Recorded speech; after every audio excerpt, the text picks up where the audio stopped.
سلااو بەڕێزان گرنگترین هەواڵ و مانشێتی ئەمڕۆی میدیاکانی جیهانتان بۆ دەخەمە ڕوو مانشێتی زۆرێک لە میدیاکانی جیهان باز لە هێرشەکانی پاریس دەکەن بەڵام لە سەرەتادا بە هەواڵێکی پێیوەست بە کوردەوە دەست پێ دەکەین. تێد کروز یەکێک لە کاندید چاوەڕوان کراوەکانی کۆمەریەکان بۆ سەرۆکایەتی ئەمریکا دووبارە پشتیوانی خۆی بۆ کورد و پێشمەرگە دەردەبڕێت. کروز ڕایگەیاند بۆ ڕوبەڕووبوونەوەی داعش ژمارەی هێرش ئاسمانیەکان زیاد دەکەم و پشتیوانی کوردەکان دەکەم کە هاوپەیمانمانن لە ناوچەکەدا. کروز ڕاشیگەاند لە سەدەمی ئیداری مندا هێرشی ئاسمانی بە شێوەیەکی کاریگەرتر بەکاردەهێنین و لەگەڵ کوردەکانیش وەکو سوپایەکی زەمینی بەهێز مامەڵە دەکەین.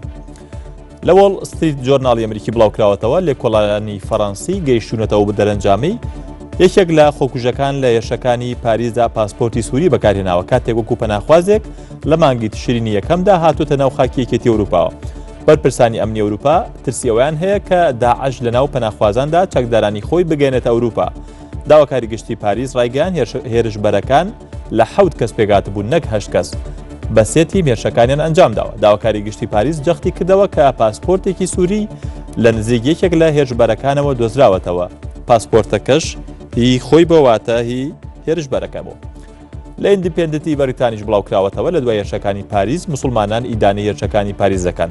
مقداد ڤێرسی لە وتارێکدا بۆ ڕۆژنامە بەریتانیەکە نووسیوێتی وەکو مسلمانێک زۆر نیگەرانم کە چۆن داعش لەژێر ناوی بیر و باوەڕی ئێمەدا ئەو کارە دەکات. نووسە دەڵێت ناکرێت ڕێگە بدەین تیرۆریستان بەسەر ئێمەدا سەر بکەون و دابەژمان بکەن. ڤێرسی ئاماژ بۆ ئەوش دەدات هێرشەکانی داعش دەبێتە بیانوێک بۆ ئەوەی کۆمەڵگەی ئەوروپی هێرش بکەنە سەر مسلمانان وەکو چۆن لە دوای ڕووداوەکانی شارلی ئیبدۆ لە وڵاتە واتە لە فەڕەنسا ڕوویدا.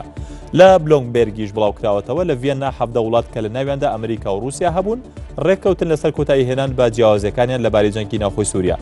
ئەو وڵاتانە نەخشەڕێگایەکیان دیاری کرد بۆ ئەوەی هێزەکانی ئۆپۆزیسیۆن بتوانن دەستورێک بنووسنەوە و لە 2017دا حکوومەتێکی نوێ هەڵبژێرن لە سووریا.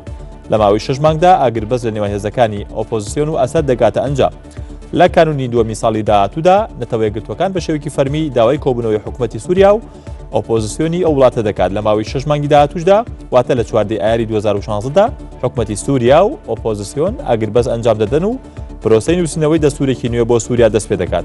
لە ماوەی 18 مانگیشدا واتە لە 4 ئایاری 2017دا هەڵبژاردنێکی ئازاد بە سەرپەرشتی نەتەوە یەکگرتوەکان و بەپێی دەستورێکی نوێی ئەنجام دەدرێت لە وڵاتەواتە لە سووریا. بەرگەی ڕۆژنامەوانی پێشکەشکردن کاتێکی خۆش.